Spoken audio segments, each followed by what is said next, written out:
see a counter. Oh, I do see a counter. Okay, we're going. It's stuck in this dirty hat. You need to That's wash why your you hat. couldn't see it. So it's funny, if you talk to my friends, I used to have this white Travis Matthew hat that I wore for like a year and a half. So white shows stains even worse. Like a white hat. It was disgusting. Well, that. And I used to go to Juan Jaime's and Marley's, and they would wash it in the dishwasher for me. Like a steam, yeah, they'd steam wash it for me. I'd come out and it'd be like, it looked brand new, and then I'd wear it until it got gross again, and then they would steam wash it for me, and I'd put it back on. Oh man, yeah, good stuff. So good morning, everybody. This is Zach Valerio with Fairway Mortgage. Fairway Mortgage. Just disgusted everybody with his hat stories. What a week. Yeah. I'm Vince Davis with Conway Real Estate because he's moving on already without introducing me. So here. What a week.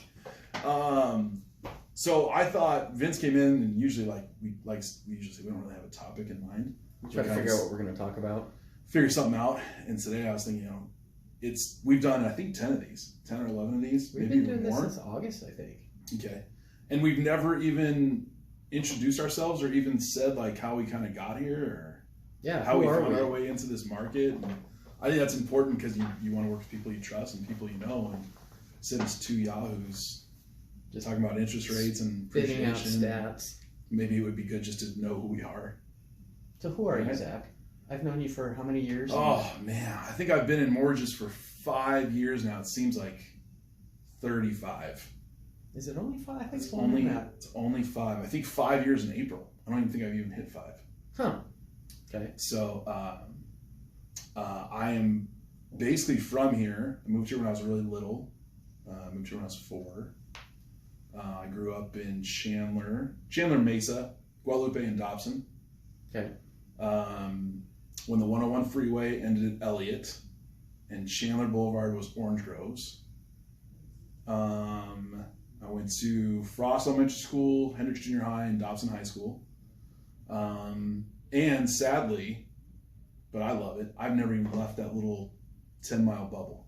No kidding. Nope. So when I moved out of my parents' house, I moved to Country Club in Guadalupe to an apartment. And then I moved to Dobson and Chandler. And then I moved to rural in Chandler. And now I live on McClintock in Chandler. Wow. So I've really just lived in this little... But it was really cool because when I grew up here, there's 20,000 people here. 25,000 people here. Now Chandler's 270. Yeah, no, this town is growing like crazy. So, worked in restaurants forever. I was a bartender for a really long time. Bartended, I think, everywhere in the state of Arizona at some point. I got fired from a lot of bartending jobs for giving away free drinks. That was kind of my thing. Worked for corporate powerhouses like P.F. Chang's and Cheesecake Factory, and did like research and development. I did bar setup, trained bartenders, traveled a lot, opened up other stores. That was pretty fun. And then I had my daughter Tyler when I was 24. Yeah, 24. And wanted to get out of restaurant work because it was just too hard. Too many hours, too much time on the road. Wanted to be the best dad I could be. So I went back to school, got my degree. I was trying to get into pharmacy school because I knew pharmacists make good money. That was it. I can see you in a white coat handing it. Yeah, 14 hours and a fries. It sounds terrific. They do make good money though. They do make really good money. Because it's the liability. Yeah. They have to be on the ball. Which, can you imagine me prescribing medication to people or like filling stuff? Like you would have done fine. I think I've been okay. Fast forward, I got a job at Shamrock Foods in sales. I never wanted to be in sales. Crushed it. Had a really good time. Went to their competitor Cisco Foods. Crushed it. Had a really good time, but was really getting burnt out. Needed something new. Mortgages sounded like they were really easy. Which they're not. I was like, cool, I can make a ton of money. I don't have to ever work. I can play golf 3 times a week. Yeah. Sign me up. And it was brutal for a while. I mean, I was broke. I was working bartending at night, doing this in the daytime. And things started kind of turning around when I came here. So it's kind of my story, a little nutshell. 2 kids, single dad. My kids are adorable. If you've never seen, check me out on Facebook or Instagram. Yeah, look at these kids. That's all I post about. So, and who are you? Vince Davis from Conway Real Estate. I'm Vince Davis from Conway Real Estate. Mm-hmm. I've actually got a very opposite story to tell. I have lived all over the world. I've lived in Paris. I've lived in Geneva. I've lived in Honolulu, Hawaii. I've I've been here longer than any place, though. I moved here in '85 to go to college simply because my father was military. He was living in Fort Huachuca. I could get residency tuition. Okay. And at the time, it was $640 a credit hour to go to ASU, and he wanted me to be a man, so he wanted me to pay for my own schooling. How many people lived in Fort Huachuca in 1985? I don't know, 6. I was going to say less than 1,000. It's a military base, and then Sierra Vista is like the civilian Yeah. community outside of that. So he was there when I graduated from high school, and the way I picked schools, Flagstaff was too far, Tucson was too close, and ASU was like the number 10 party school in Playboy magazine. I'm like, I'm going to ASU. So that's how I wound up here. Yeah. I got married, had 2 kids, and now that my kids are here, I stayed, and I love it. I don't ever want to move. Seriously. I think Arizona's the best. I can't imagine why anyone would want to live here. No, it's awesome. I just love it here. So my dad was a landlord his whole life. So I grew up fixing and little things around his rentals. When he decided he wanted to retire, he gave me all of his rentals. A lot of them were in Sierra Vista. Got my real estate license because I was trying to buy and sell. I was trying to get rid of his inventory. If you're renting, rule of thumb, make sure you can get to any of your properties within the hour, because otherwise your overhead is going to kill you. You're not going to know what's going on. You're not going to make any money. So that's good too. That's something that I learned. And as I was getting rid of his inventory down there and trying to buy it up here, I picked a broker. He ended up talking me into getting a real estate license. This was actually 1989. So if you pull my license number, you're probably not going to find a lower license number out of anybody. That would be tough to do. Did that, ended up managing real estate offices, ended up training people, ended up burning out on it. Yeah, which is common in this field. So I kept my license, but I got out of real estate for a while. Got into a service company. I borrowed a truck, started a carpet cleaning company. That turned into 17 employees, 7 trucks. You know, we built it from scratch. We started making money. We started buying out other companies. It was fun. Got into the Chamber of Commerce business, did that for 5 years. Then the market crashed. And the opportunity was to fix and flip. Yeah. So took some money, started fixing and flipping, started realizing that, hey, I'm missing out, reactivated my license, dove back into it, the market recovered. And now I'm back at my roots. I'm back doing real estate. Do you remember that really cool show on History Channel, Property Wars, that they did in Arizona? Oh God, that was so stupid. I knew all those guys. In fact, the guy, one of the stars was the guy that we were using to bid on properties. Yeah. At the time. Yeah, it's a cool. If you've never seen it, check it out. Because I think I like it. It's so misleading. It's retarded. Oh my God, it was so bad. But yeah, so when the market recovered, got into wholesaling, got back into residential resale, found out that I love it. Got a lot of experience, and been doing that full time. Just last December, hooked back up with an old business partner of mine, Nicole Drew. Shout out to Nicole. Who's fantastic, by the way. And she and I are killing it together. And we got really, really high hopes for 2020. Not just hopes, but a plan. And it's been fun, man. I think I'm reasonably good at it.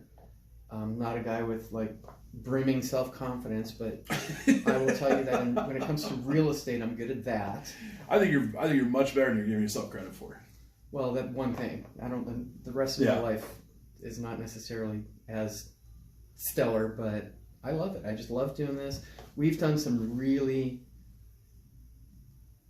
almost traumatic deals, which I don't even know if tough describes it. It's been we've done some stuff. And what's interesting is people think that this is a super easy business. You unlock the door, you fill out some forms, and then you get an obscene amount of money. It's really not. There's a lot of late nights. It's a puzzle a lot of the times. It is. People do things innocently, not realizing that they're shooting themselves in the foot. Then it becomes our problem to fix it.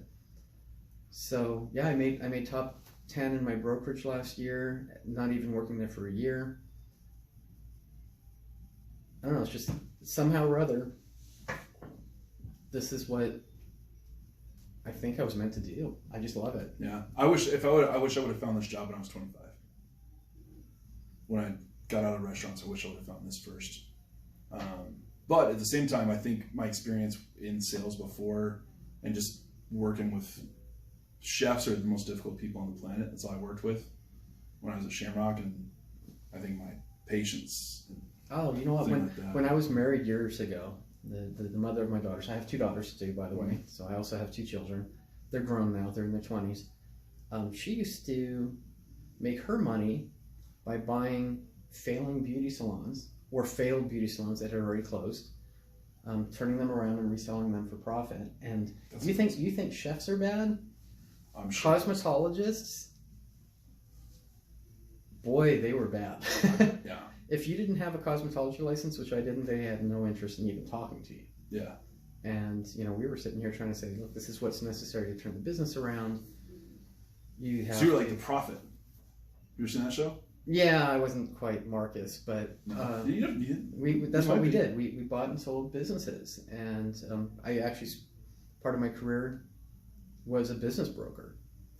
So, you know, I have that in my background. So, again, sales I think is important. Sales teaches you negotiating. Negotiating is one of the things that we do that's key.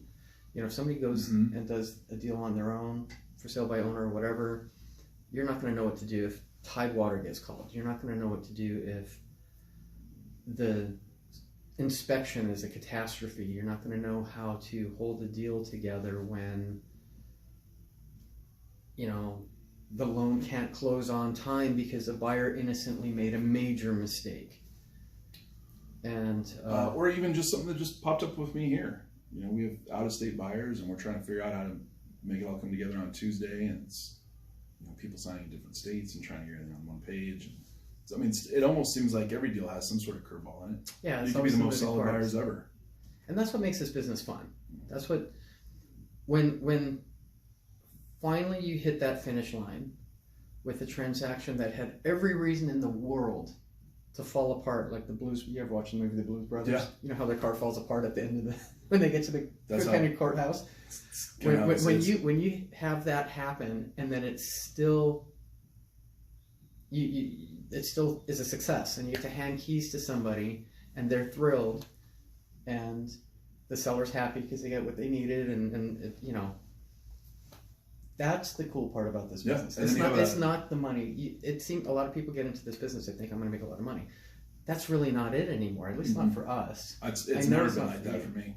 Never.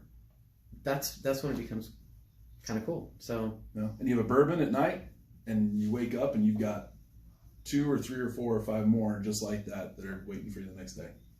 That's what's cool about this job, is just you can be as busy as you want to be. Oh, that's true. So there's a little overview of who we are. It's already 15 minutes in. Who doesn't want to hear about me and you for 15 minutes, you know? I know. Who doesn't want to tune in? You're such a charismatic fellow. Who doesn't want to tune in to see this? So this is probably going to be our lowest viewed video ever, but maybe. Still. We do want to thank you guys for watching. There's a little bit about us. There's a little bit about what we care about. Maybe superficially you can even see this is why we do what we do. Because it's fun, and we really do sincerely like making these transactions happen. Yeah, it's great to help people, sometimes in ways that they don't even expect. Again, you know, a lot of the catastrophes we unravel are innocent. We try really hard to prevent them. We have entire systems telling people this is important, do this, don't do that. We would like to beg you that if you work with us, that you listen to us when we tell you this is something you should or shouldn't do. But don't just pretend to listen, like actually do it. But it's because we have experience. It's because we know where these wild cards are lurking. Yeah, and we want you to close on time. Someone told me last week, well, you're sabotaging this. I don't want to do that. I'm not sabotaging anything. I want every deal to close. Well, yeah. And, you know, at the end of the day, it's true. This is how we make our living. Okay, this is how we're going to retire someday. This is how we take care of our kids. But I think realistically, the reason we show up and do, I mean, even these videos, we're doing this because we enjoy it. Really. I agree. Very much so. So, if you want somebody who gives a hoot about your transaction, you just give a shit. Huh? You probably just say give a shit. Okay, if you right? give somebody who gives a fuck, Yeah. I think call you say Zach that. Valerio at Fairway Mortgage. Because I give a shit. Yeah. And for all real estate needs, Vince Davis with Connor Real Estate is tough to beat. So thanks for watching, and we hope to see you again soon. And if you got any questions, if you want to talk about anything, give us a call. We're more than happy to help you out, whether there's a transaction involved or not, or even if you're looking at something a year down the road. You know, planning is good. Yeah. If you just want to talk. It's not transaction based for us. Nope. Sure isn't. All right. That's it. That's it. Okay. Thanks for watching. Have a good weekend. Yes, it's Friday again. Yes. Bye.